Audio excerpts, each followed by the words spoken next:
बच्चों, आज है हमारा लेक्चर नंबर 172 और हम कर रहे हैं चैप्टर 14 स्टैटिस्टिक्स में हम मीडियन वाले सम्स कर रहे थे और हम थे हमारी एक्सरसाइज 14.3 पे। 14.3 में हम मीडियन वाले सम्स कर रहे थे। सो पेज 289 पे क्वेश्चन 5 देखते हैं। The following table gives the distribution of the life time of 400 neon lamps. तो देखो फ्रीक्वेंसी 400 दे दी है इन्होंने। ये आपका जो क्लास इंटरवल्स दिए हैं और ये आपको फ्रीक्वेंसीज दी हैं। ठीक है, फ्रीक्वेंसी है, क्यूमुलेटिव फ्रीक्वेंसी नहीं है। क्यों? क्योंकि अगर क्यूमुलेटिव फ्रीक्वेंसी होती तो देखो 400 टोटल दिया इन्होंने, एफ 400 दिया, तो ये 400 आपको यहाँ लास्ट में दिखता है, यहाँ नहीं दिख रहा है, मतलब ये फ्रीक्वेंसी दी है। Find the median life median, तो मीडियन फाइंड करना है। मीडियन का फॉर्मूला तो अब आपको याद हो गया होगा, आई होप सो जस्ट आपको ये टेबल बना देनी है, थर्ड वाला क्यूमुलेटिव फ्रीक्वेंसी वाला कॉलम बना देना है and just then do the sum. ठीक है, so we are continuing with question 5। So ये है आपका क्वेश्चन 5। यहाँ पे मैंने सिर्फ कॉपी किया है table. So now just doing it. अब देखें यहाँ पे 14 का 14 सेम टू सेम कॉपी करूँगी। ये 14 है तो क्यूमुलेटिव फ्रीक्वेंसी में 14 कॉपी करूँगी। ठीक है, अब क्या करूँगी मैं, कॉपी करा, अब simple I will plus it. ठीक है, इसको इसके साथ प्लस करेंगे। सो 14 प्लस 56। सो 14 प्लस 56, 14 प्लस 56 कितना होता है? 70 होता है। ठीक है, 4 प्लस 6 10, 1 उधर गया तो 70। अब ये 70 आया, अब 60 के साथ 70 का प्लस करूँगी। सो 70 प्लस 60 130। ठीक है, फिर 86 इसके साथ प्लस होने गया। ठीक है, सो 130 प्लस 86। सो 130 प्लस 86, सो 0 प्लस 6 6 हुआ, 8 प्लस 3 8 9 10 11 और 216।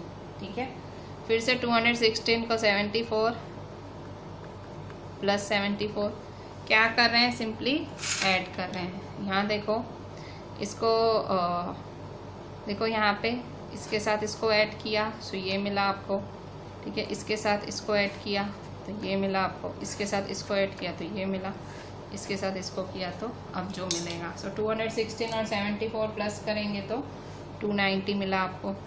अब 290 के साथ 62 प्लस करो, यही तो होता है क्यूमुलेटिव फ्रीक्वेंसी में। सो 0 प्लस 2 2, 9 प्लस 6 15, 5 1 ऊपर 352। ठीक है, अब 352 के साथ 48 करेंगे तो 400। ठीक है, सो इस तरह से ये आपकी क्यूमुलेटिव फ्रीक्वेंसी मिली। ठीक है, सो क्यूमुलेटिव फ्रीक्वेंसी आपको कैसे मिली? Just adding on. ठीक है, ये इसके साथ ऐड करेंगे, इसके साथ ऐड करें एंड देन ये। अच्छा, तो यहाँ देखो ये 400 है आपका और 400 ये। ठीक है, सो ये एफ है तो sum of F is equal to 400। ठीक है, अच्छा, अब what is the formula for median? Median का फॉर्मूला क्या है? अच्छा, मीडियन के फॉर्मूला से पहले जो जो उसमें चाहिए, अब तो फॉर्मूला क्या लिखे, पहले हमको पता है हमें क्या चाहिए। तो आपको क्या चाहिए? सो n/2। ठीक है, सबसे पहले n/2, n है 400, 400/2 200 हुआ। तो 200 मतलब यहाँ क्यूमुलेटिव फ्रीक्वेंसी देखेंगे 200 से थोड़ा बड़ा और उसके आसपास, तो 200 से थोड़ा बड़ा 216 है। सो ये किसको बिलोंग करेगा? सीधा सीधा सीधा सीधा सीधा सीधा, सो 3000 से 3500। ठीक है, 3000 3500, तो ये हमारा मीडियन क्लास हुआ। So therefore median class is 3000 3500 है।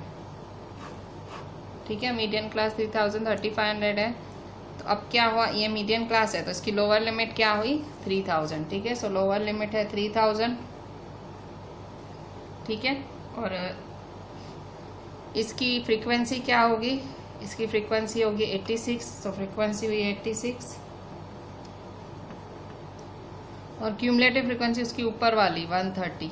ठीक है, क्यूमुलेटिव फ्रीक्वेंसी उसके ऊपर वाली 130। ठीक है, सो सब कुछ मिल गया जो भी फॉर्मूला में चाहिए। अब सिंपल फॉर्मूला अप्लाई कर लेते हैं। ठीक है, so what is the formula for median? So median is equal to L plus n/2 minus CF n/2 minus CF upon F multiply H। अच्छा H रह गया है, सो H भी लिख ही देती हूँ। H क्या होगा, सो यहाँ H होगा 3500 में से 3000 गए तो 500, ठीक है। सो H भी हो गया। सो अब सिंपली ये सारी जो वैल्यूज़ हैं ये यूज़ करके हम इसमें डालते हैं और हमारा आंसर निकालते हैं, ठीक है। सो अब हम इसकी सारी वैल्यूज़ यूज़ करते हैं। सो L क्या है हमारा, L है हमारा 3000 प्लस n/2 क्या है, n/2 है 200, CF क्या है, क्यूमुलेटिव फ्रीक्वेंसी है 130, F क्या है 86, H क्या है 500, ठीक है। मैंने आपको पहले ही समझाया है कि 3000 प्लस ऐसे ही रखने का, पहले इसको सॉल्व करो, ठीक है। सो 3000 प्लस 200 में से 130 गए तो 70 अपॉन 86 मल्टीप्लाई 500, ठीक है। सो इसको कट शॉर्ट करेंगे, 70 अपॉन 86 मल्टीप्लाई 500,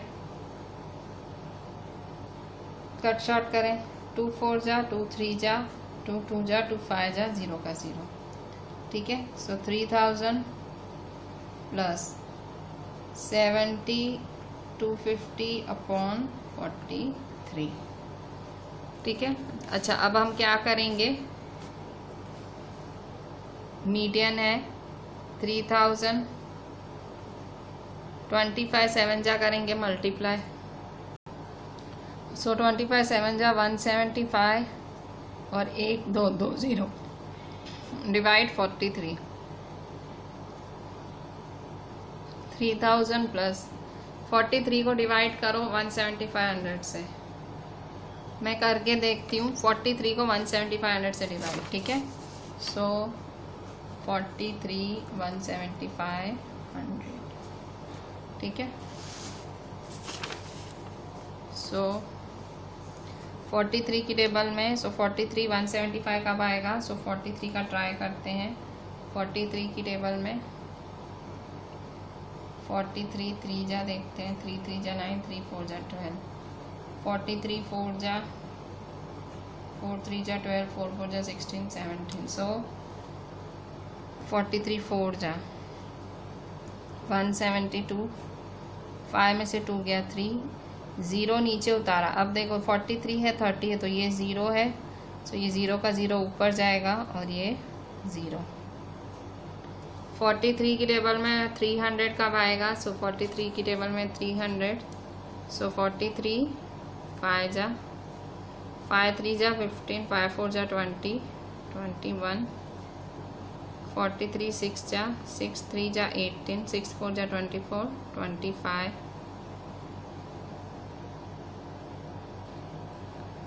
ठीक है। सो 43 6 जा 258,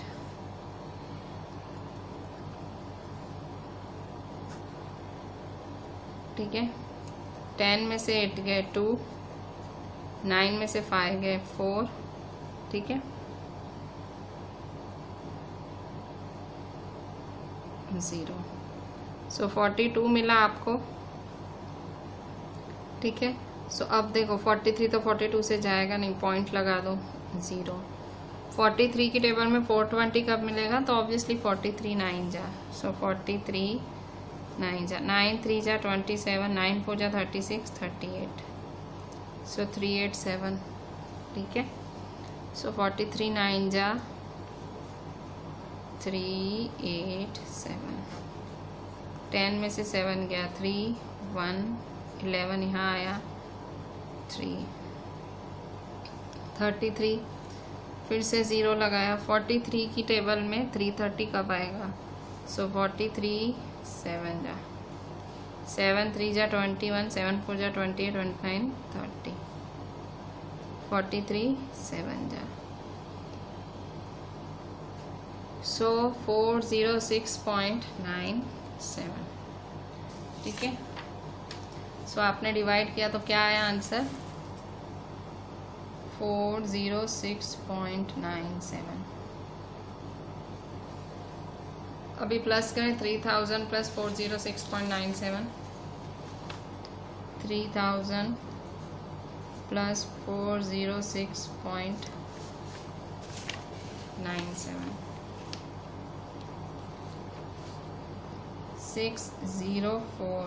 3406.97।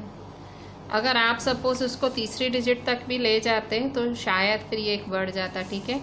सो अप्रॉक्स 3406.97, 3406.97। देखो अगर पॉइंट के बाद जैसे यहाँ मेरा 97 है, कभी पीछे 98 हो या 99 हो तो इतना चलता है, क्योंकि पॉइंट के बाद 1-2 का चलता है। मतलब जैसे मैंने 7 है तो शायद पीछे आपका आंसर 8 हो या 9 हो, तो हो सकता है मैंने 2 डिजिट पे एंड किया, सामने वाले ने तीसरे डिजिट कंसीडर करके ये सेकंड एक बढ़ा दिया हो। तो आप इतना रखो कि 3 डिजिट तक करना है, ठीक है। अगर आपको पीछे से आंसर मैच करना है तो मे बी ये मेरा आंसर पीछे से मैच नहीं हो रहा होगा, क्योंकि मैंने 2 डिजिट पे एंड किया। सो फिर भी मेरा आंसर गलत नहीं है, ठीक है। क्यों ये चले, इतना चलता है भाई। 9-8 है, पीछे मेरा 9-7 है तो चलता है। So this was your question 5, ठीक है। So question 5 was absolute simple sum, बिल्कुल फॉर्मूला बेस्ड था, and we did the whole table then formula, ठीक है। तो डूइंग क्वेश्चन 6 नाउ। बच्चों क्वेश्चन 6 देखें। 100 surnames were randomly picked up from a local telephone directory and the frequency distribution of the number of letters in the English alphabets in the surname was obtained as follows। 100 surnames मतलब frequency 100 है, ठीक है। और यहाँ देखो, अगर आप ये जो क्लासेस हैं ये थोड़ा ध्यान से देखो, 1 से 4, 4 से 7, 7 से 10, 10 से 13, 13 से 16, 16 से 19, ठीक है। सो क्लासेस में भी कुछ फ़र्क नहीं, देख लेना चाहिए। अगर कुछ प्रॉब्लम होती है तो आंसर गलत आ सकता है। सो सारी परफेक्ट है, सब में 3-3 का डिफरेंस है, दिखने में लग रहा है। 6 है, 30, 40, तो फ्रीक्वेंसीज भी बिल्कुल सही हैं। सो ये रेगुलर फ्रीक्वेंसी है, इसको आपको क्यूमुलेटिव फ्रीक्वेंसी में कन्वर्ट करना है। ये आपको मीडियन, यहाँ मीडियन फाइंड करना है, फिर आपको मीन फाइंड करना है, मोड। अब ये महासम है, यहाँ पे आपको तीनों चीज़ें फाइंड करनी है, मीडियन भी, मीन भी, मोड भी। मीडियन का फॉर्मूला है आपके पास, उसके लिए आपके 3 बॉक्स बनेंगे। मोड के लिए सिंपली फॉर्मूला अप्लाई करके आपको चालू हो जाना है सम करना।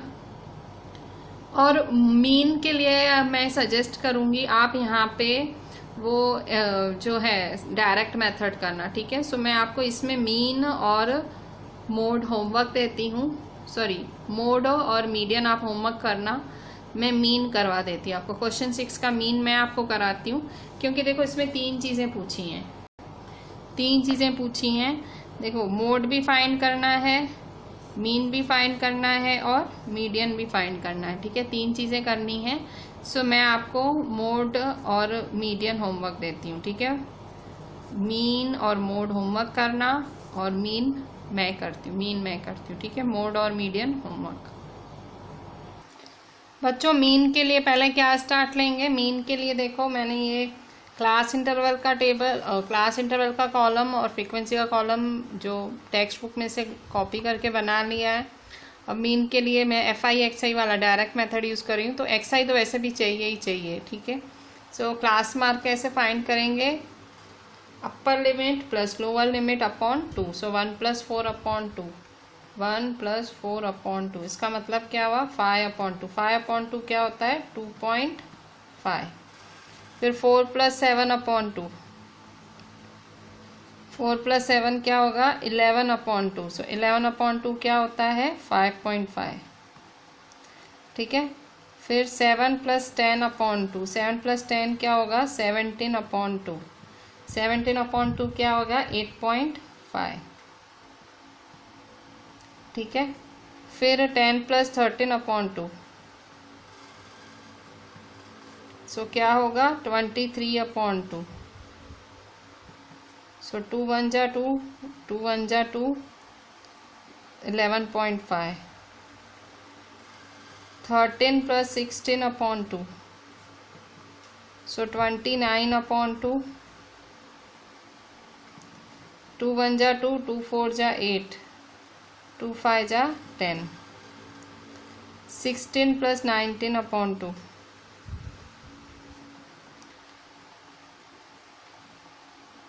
So 9 plus 6 is 15, 35/2. So 2 1 जा 2, 2 7 जा 14, 17.5. ठीक है। सो क्या करेंगे, डायरेक्ट मेथड का फॉर्मूला लगाएंगे FI/XI। पहले तो इनका आप क्या करेंगे, इन सब का FI/XI। ठीक है। सो एक और कॉलम बनेगा, दोनों का मल्टीप्लाई करेंगे। ठीक है। सो FI/XI का मल्टीप्लाई करेंगे, डायरेक्ट मेथड में 4 कॉलम्स बनते हैं। सो FI/XI का मल्टीप्लाई करेंगे 2.564। ठीक है। सो कभी भी ऐसे पॉइंट वाला हो ना, पॉइंट को भूल के मल्टीप्लाई करो। 25 6 जा करो। सो 25 6 जा 6 5 जा 30, 6 2 जा 12, 13 14 15, 150 आया। सो अब यहाँ देखो 2.56 जा है ना। सो देखो पॉइंट है ना, एक नंबर के पहले पॉइंट है। सो यहाँ पे भी एक नंबर के पहले पॉइंट लगेगा, तो 15.0। सो मल्टीप्लाई क्या होगा, 15.0। ठीक है। सेम यहाँ पे 5.5 30 से मल्टीप्लाई करना है, मतलब 55 को 30 से करना है। ठीक है। अच्छा 55 को 30 से करना है तो 0 तो ऑटोमेटिक लगा ही देंगे। 55 को 3 से करो, 3 5 जा 15, 3 5 जा 15, 16। सो 1650। तो अभी यहाँ देखो 55 को 30 से गया, देखो एक नंबर के पहले पॉइंट। सो यहाँ एक नंबर के पहले पॉइंट लगेगा। ठीक है। तो 165.0।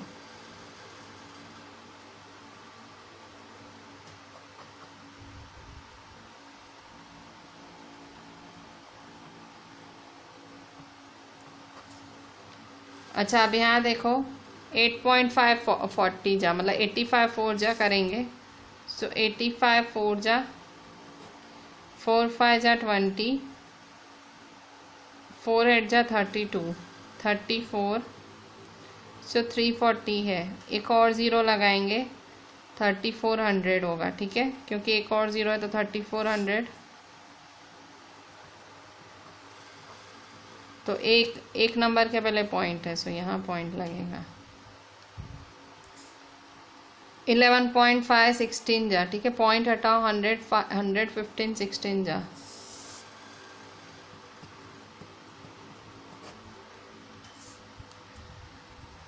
वन 5 जा 5, 1 1 जा 1, 1 1 जा 1, 6 5 जा 30, 6 1 जा 6, 7 8 9, 6 1 जा 6, 5 + 9 14, 6 7 8 1840। ठीक है, सो 1840।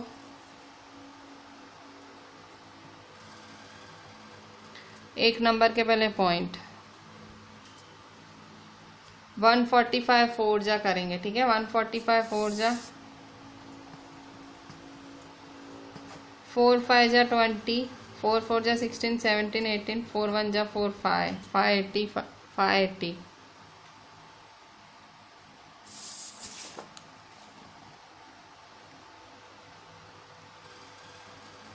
एक नंबर से पहले पॉइंट 17.54 जा, सो 175 4 जा 4 5 जा 20, 4 7 जा 28 29 30, 4 1 जा 4 5 6 7 700।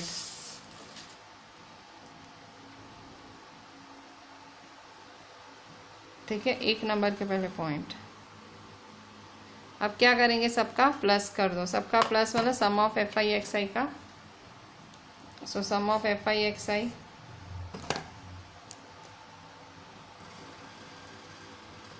सबका प्लस करेंगे। ठीक है, मैंने लिखा, कोशिश तो की थी स्ट्रेट लिखने की, पर लिखा नहीं है मैंने स्ट्रेट।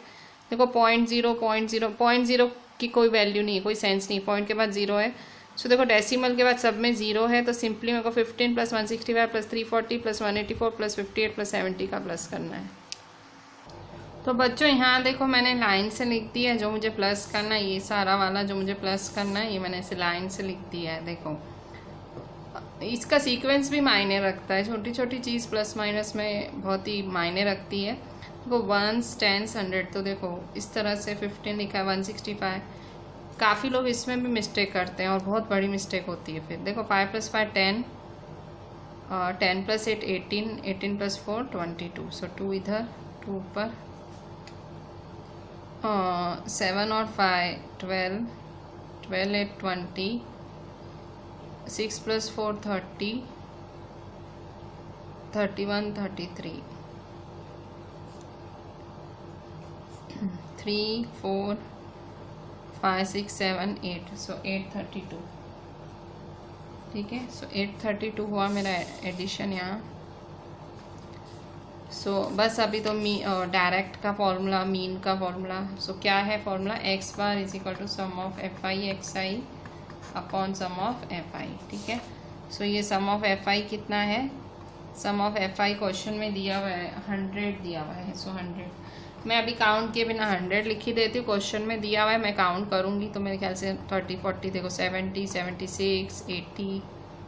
ठीक है, 100 ही होगा, 70 86 90 100। ठीक है, सो सिंपली 832 डिवाइड 100। सो देखो 1 2 1 2 8.32। ठीक है, so x bar is equal to 8.32। ठीक है, सो ये हुआ हमारा question 6। So very simple sum है यार। अब तो मतलब you are just repeating the methods, nothing else. इसमें मीडियन और मोड आप साथ में ही कर लेना, वीडियो पॉज करना एंड मीडियन मोड आप अभी कर देना। ठीक है, जस्ट नाउ 7th नंबर देख लेते हैं बच्चों। 7th नंबर देखते हैं। Weight of 30 students of a class. ठीक है, ये 30 स्टूडेंट्स का वेट है क्लास में। भाई 40 से 45 के बीच में वेट 2 बच्चों का है, 45 से 50 3, ऐसे टोटल 30 बच्चे हैं, इनका वेट लिखा गया है। Find the median, median find करना है। सो मीडियन के लिए यहाँ देखो लास्ट में 2 है, मतलब ये क्यूमुलेटिव फ्रीक्वेंसी नहीं दिया होगा। अगर 30 होता तो समझते, मतलब ये रेगुलर फ्रीक्वेंसी दी है। आपको क्यूमुलेटिव फ्रीक्वेंसी निकालनी है, मीडियन निकाल देना। So this is again a very simple सम। बच्चों अभी क्यूमुलेटिव फ्रीक्वेंसी इसमें निकालेंगे, जैसे जैसे मैंने अभी बोला था मीडियन फाइंड करना है यहाँ पे हमें। सो क्यूमुलेटिव फ्रीक्वेंसी निकालेंगे और टोटल तो ऑलरेडी क्वेश्चन में दे दिया 30 स्टूडेंट्स, तो यहाँ मैं 30 लिख दूंगी। हमारा ये n 30 है। ठीक है, n ही बोला जाएगा ना इसे तो। सो क्यूमुलेटिव फ्रीक्वेंसी के लिए कैसे स्टार्ट लेंगे? यहाँ सेम टू सेम लिखेंगे, इसके बाद जस्ट +2 + 3 5, फिर ये 5 के साथ प्लस होगा 5 + 8 13, फिर 13 के साथ ये प्लस होगा 13 + 6 19, फिर ये 19 के साथ प्लस होगा। ठीक है, फिर से 19 + 6 25, फिर से 25 के साथ प्लस होगा 28, फिर से 28 के साथ प्लस होगा 30। ठीक है, सो यहाँ ये आपकी क्यूमुलेटिव फ्रीक्वेंसी है। ठीक है, अच्छा तो अब हम क्या करेंगे? फॉर्मूला लगाएंगे और क्या। सो पहले फॉर्मूला लगाने के लिए n/2। ठीक है, सो n/2 तो 30/2 सो 15। ठीक है, सो 15 से बड़ा या उससे नज़दीक, तो कौन है 15 से बड़ा नज़दीक? ये। सो इसके सीधे तो हमारी मीडियन क्लास क्या हुई? 55 60, उसकी फ्रीक्वेंसी ये हुई।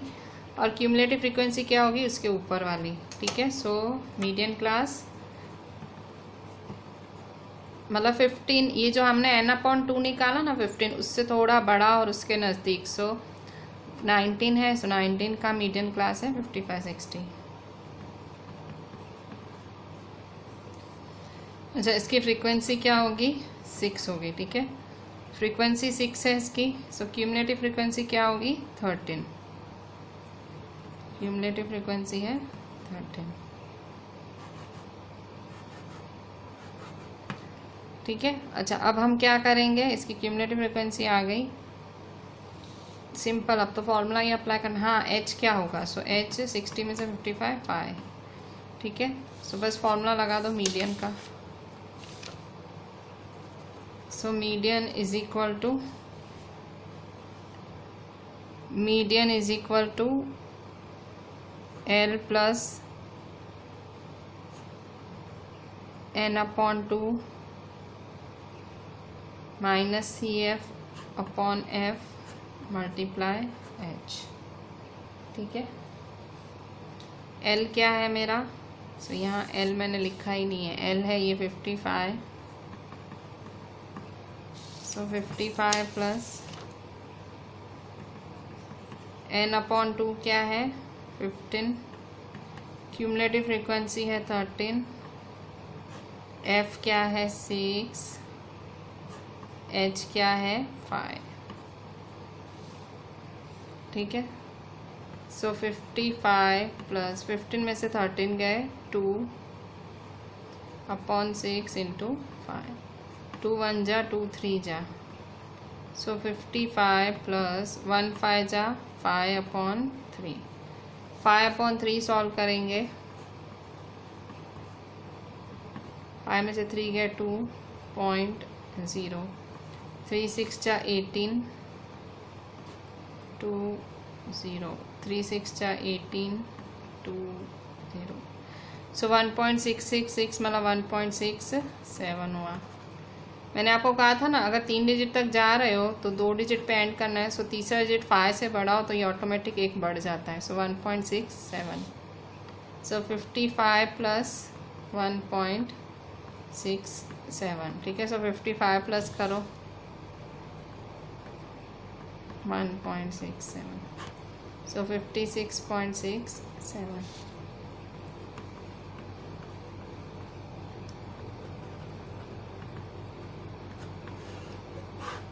ठीक है, सो मीडियन है 56.67 kg।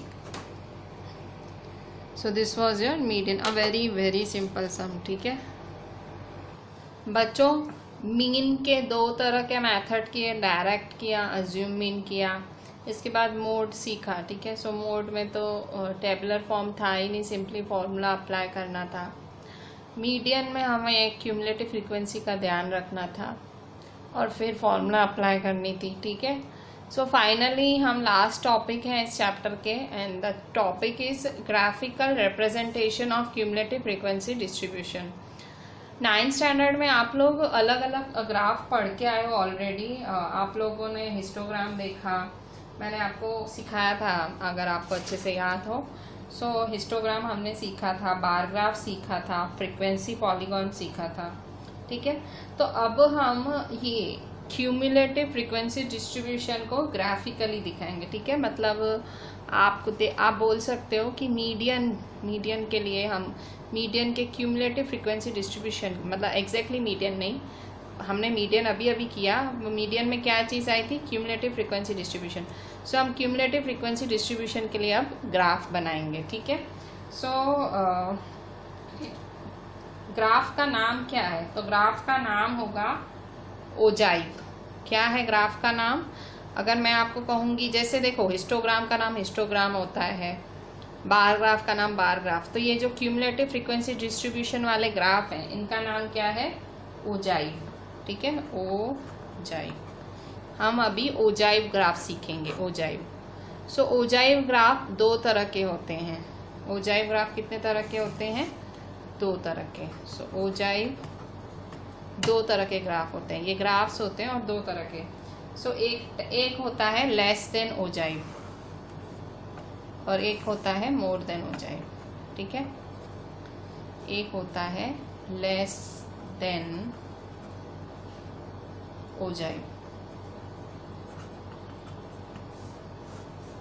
और एक होता है more than ogive, more than ogive.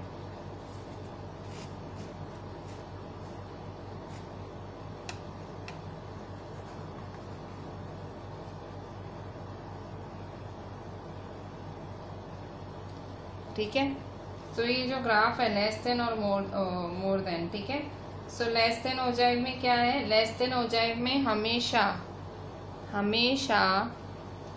X axis पे, ग्राफ है ना यार, ग्राफ है तो हमेशा एक्स एक्सिस पे आपको अपर लिमिट्स लेनी होंगी। क्या लेनी होंगी, अपर लिमिट्स। ठीक है, और वाई एक्सिस पे आपको क्या लेनी पड़ेगी, क्यूम्युलेटिव फ्रीक्वेंसी।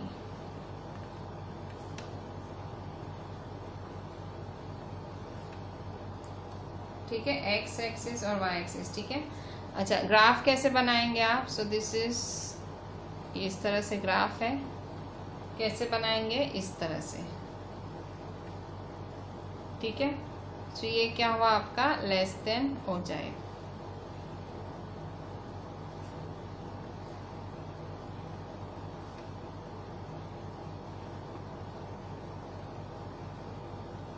ठीक है। अच्छा, अब मोर देन ओजाइव के बारे में। सो देखो लेस देन ओजाइव का ग्राफ ऐसे बनेगा, नीचे से ऊपर, मतलब कुछ ऐसे इसका ग्राफ बनेगा। आपको आइडिया तो होनी चाहिए ना ग्राफ बनेगा कैसे, तो ऐसे नीचे से ऊपर। ठीक है। यहाँ क्या लोगे, यहाँ लोगे अपर लिमिट्स, वाई एक्सिस पे क्या लोगे क्यूमुलेटिव फ्रीक्वेंसी। ठीक है। मोर देन ओजाइव में, सो मोर देन ओजाइव में आप एक्स एक्सिस पे क्या लोगे, एक्स एक्सिस पे लोगे लोअर लिमिट्स। हम ग्राफ की बात कर रहे हैं तो पहले हमें ये सोचना पड़ेगा एक्स एक्सिस पे क्या होगा, वाई एक्सिस पे क्या होगा। ठीक है, ये सब हमें पहले ही ध्यान देना पड़ेगा। वाई एक्सिस पे क्यूमुलेटिव फ्रीक्वेंसी। ठीक है। फिर इस तरह से ग्राफ होगा, इसका ग्राफ ऐसे बनेगा। ठीक है, इस तरह से। ठीक है। सो ये हुआ लोअर लिमिट्स और ये हुआ अपर लिमिट्स। ये लोअर लिमिट्स हुआ और ये हुआ क्यूमुलेटिव फ्रीक्वेंसी। ठीक है। इस ग्राफ का नाम क्या है, मोर देन ओजाइव।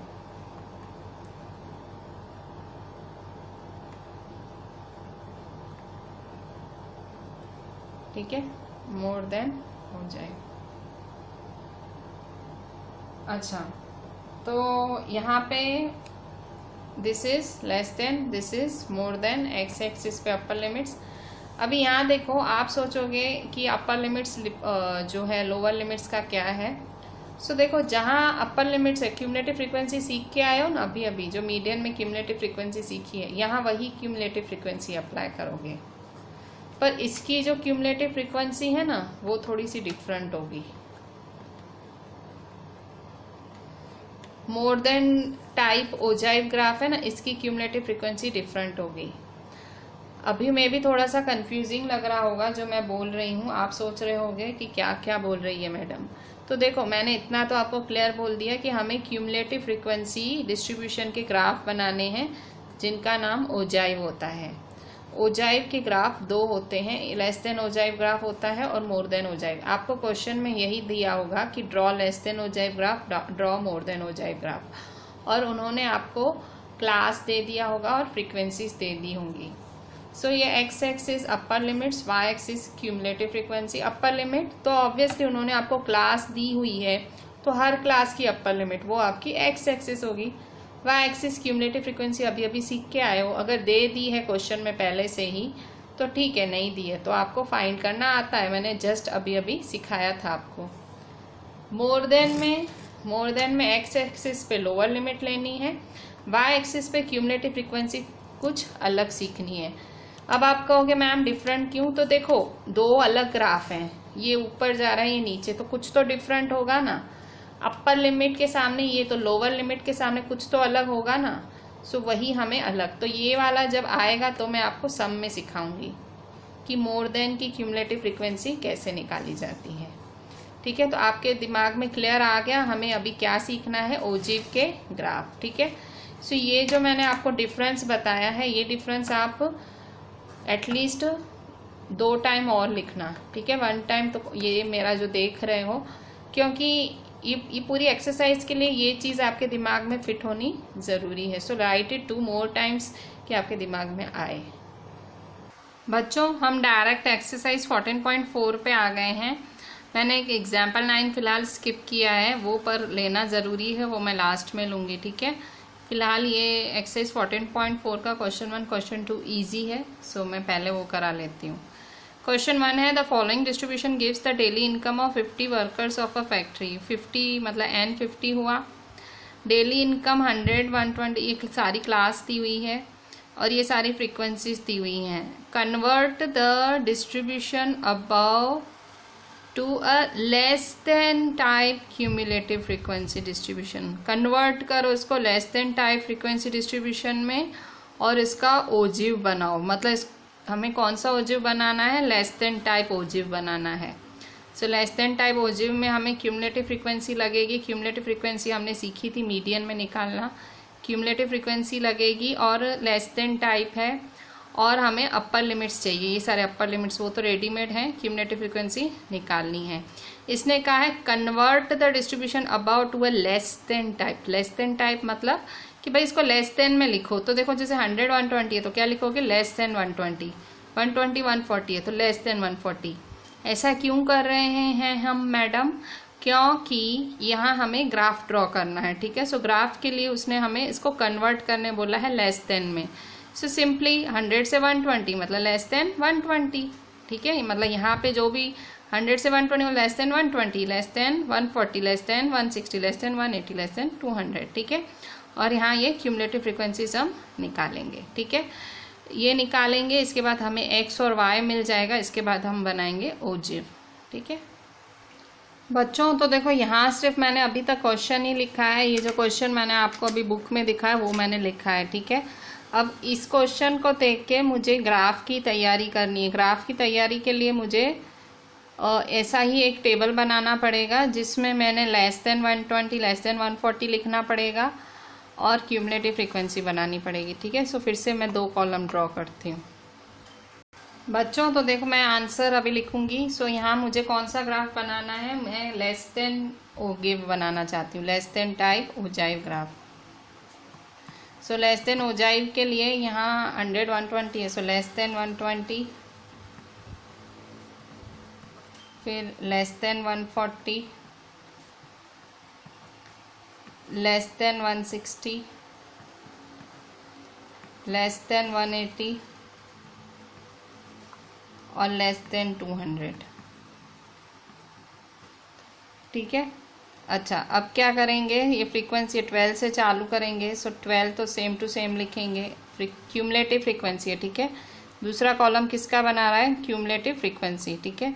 सिंपली अब प्लस करती जाऊंगी। सो 12 है, सो 12 + 14।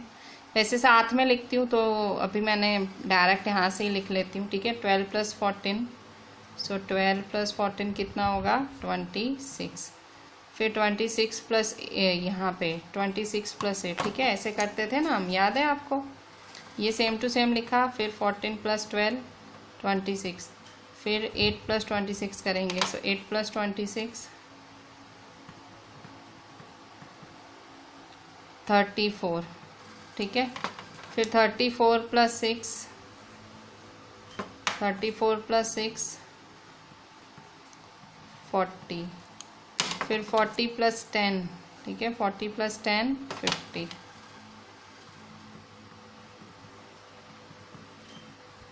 सो देखो यहाँ 50 आ गया और टोटल वर्कर्स भी 50 हैं, ठीक है।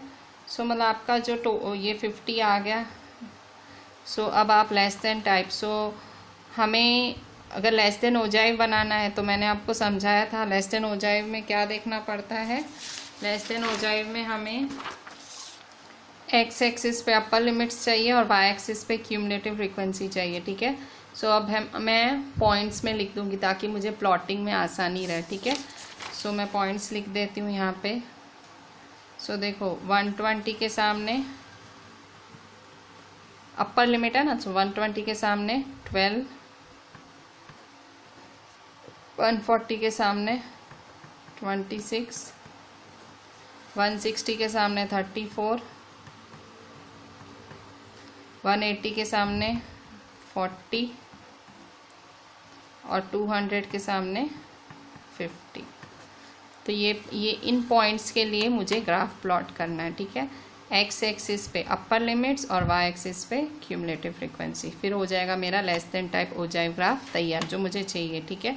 सो उसके लिए मैं यूज़ करूँगी graph paper. So this is graph paper. मैंने हाफ ही लिया है क्योंकि आधे की ही ज़रूरत पड़ेगी। पॉइंट्स देखो तकरीबन नज़दीक है। यहाँ देखो 120 से चालू हो रहा है और 200 पे पूरा हो रहा है। यहाँ 12 पे चालू हो रहा है, 50 पे पूरा हो रहा है। सो 12 पे चालू हो रहा है, 50 पे पूरा हो रहा है। सो मैं 10 का डिफरेंस ले लूँगी। और यहाँ पे 120 से 200, सो मैं 120 से ही डायरेक्ट ले लूँगी, ठीक है। सो बहुत बड़ा ग्राफ नहीं लगेगा, मैंने हाफ कर लिया, ठीक है। ग्राफ वैसे फुल होता है, मैंने हाफ किया है, ठीक है। सो जस्ट इसे प्लॉट करती हूँ। अब मुझे ये पॉइंट्स इस ग्राफ पे प्लॉट करनी है, ठीक है। सो यहाँ देखो मैं बना रही हूँ ये इस तरह से, ये मेरा y एक्सिस, मैंने पेंसिल भी शार्प करके रखी है ताकि ग्राफ में क्या एक एक पॉइंट पे बदल जाता है ग्राफ। सो मैंने पेंसिल शार्प करी हुई है,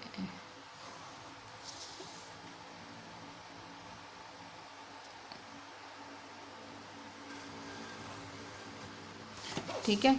सो देखो ये मेरा x एक्सिस है और ये है मेरा y एक्सिस, ठीक है।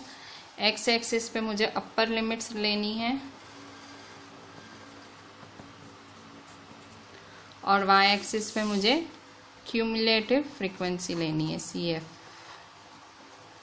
ठीक है। अच्छा, अपर लिमिट्स कहाँ से चालू हो रही है? 120 से 200। सो देखो 20-20 का डिफरेंस है, 120 तो मैं वैसा ही लिख दूंगी, ठीक है। सो 120 ऐसे लिखती हूँ, ठीक है। 120, 140, 160, 180 और 200, ठीक है। अच्छा, यहाँ आप देखोगे तो यहाँ मैंने 0 से डायरेक्ट 120 चालू कर दिया। तो मैंने आपको पिछले साल 9th में भी समझाया था कि कभी अगर हम डायरेक्ट इतना बड़ा जंप लेते हैं, देखो यहाँ पे सब में 20-20 का डिफरेंस है, पर 0 से 120 के बीच में पूरा 120 का डिफरेंस है। सो ये जब भी हम ऐसे डायरेक्ट स्टार्ट लेते हैं तो हमें किंक बना लेना चाहिए, इसे हम किंक कहते हैं, ठीक है। सो किंक क्या होता है? किंक का मतलब भाई मैंने डायरेक्ट चालू किया। अच्छा, अब CF क्यूमुलेटिव फ्रीक्वेंसी में देखो मिनिमम 12 है, मैक्सिमम 50, मतलब 10-10 का डिफरेंस ले लेती हूँ, ठीक है। सो यहाँ 10, 20, 30, 40, 50, ठीक है। खैर ये मैं सीधा सीधा लिख सकती थी, मैंने ऐसे लिख दिया। अच्छा, अब देखो यहाँ पे मैं ऐसे लिख सकती थी, ठीक है, ये टेढ़ा लिख दिया, चलेगा। अच्छा, अब ये 10, 20, 30, अब देखो बस अब तो प्लॉट ही करना है। यहाँ देखो मैंने 10-10 का बराबर डिफरेंस लिया, तो यहाँ किंक बनाने की ज़रूरत नहीं है, ठीक है।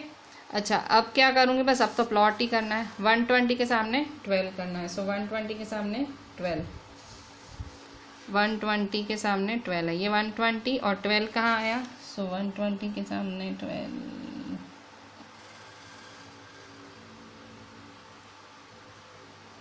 ये है मेरा 12, ठीक है। अच्छा, अब 140 के सामने 26, ये 140 है। सो 140 के सामने 26,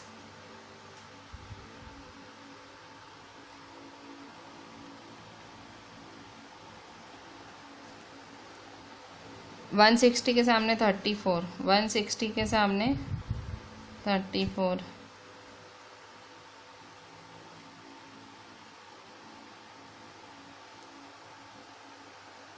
फिर 180 के सामने 40, 180 के सामने ये 180 है और उसके सामने 40, ठीक है। फिर 200 के सामने 50, ये 200 है, उसके सामने 50। अच्छा, अब जब आपने ऐसे बनाया तो अब आपको कर्व बनाना है, स्केल मत यूज़ करना, फ्री हैंड कर्व, ठीक है। सो कर्व कैसे करा जाता है? सिंपली हाथ से, ठीक है, इस तरह से, इस तरह से, इस तरह से, इस तरह से। सो ग्राफ कैसे किया? नीचे से ऊपर। तो ये मेरा कौन सा ग्राफ बना? मेरा लेस देन टाइप ओजिव ग्राफ बना, ठीक है। सो ये आप देख लो, मैंने आपसे यही बोला था मैंने जब आपको सिखाया था। सो ग्राफ देखो ऐसे नीचे से ऊपर आएगा, ठीक है, नीचे से ऊपर। ऐसा कर्व नहीं बना, ऐसा बना पर नीचे से ऊपर आया। सो ये नीचे से ऊपर, ठीक है। यहाँ मैंने क्या लिया? अपर लिमिट्स, ये अपर लिमिट्स ली थी, ठीक है। So this was my question 1. So this was your less than type ogive graph. So I am ending my lecture here only. Question 2 भी एकदम सेम होने वाला है. Question 3 will be a bit different, मतलब mostly different होगा। Question 2 में कुछ extend में करना है, so I will do that for you. मैंने आपको 2 चीज़ें होमवर्क दी हैं बीच में, सो वो आप कंप्लीट कर लेना। एंड एक्सरसाइज 14.4 के अलावा आज मैंने जितने भी सम्स किए वो आपको रिपीट में करने हैं, ठीक है। सो होमवर्क है, जो मैंने आपको 2 सेल्फ ट्राई में चीज़ें दी हैं वो आपको कंप्लीट करनी है, सेल्फ ट्राई वाले। और आपको होमवर्क इस ग्राफ को छोड़ के रिपीट करना है, ठीक है। एक ज़्यादा बारी लिखने की आदत डालो और कॉपी करके ना लिखो, खुद ही करो, ठीक है। So this is the homework, just complete it and send it to me on WhatsApp. चलें, थैंक्स।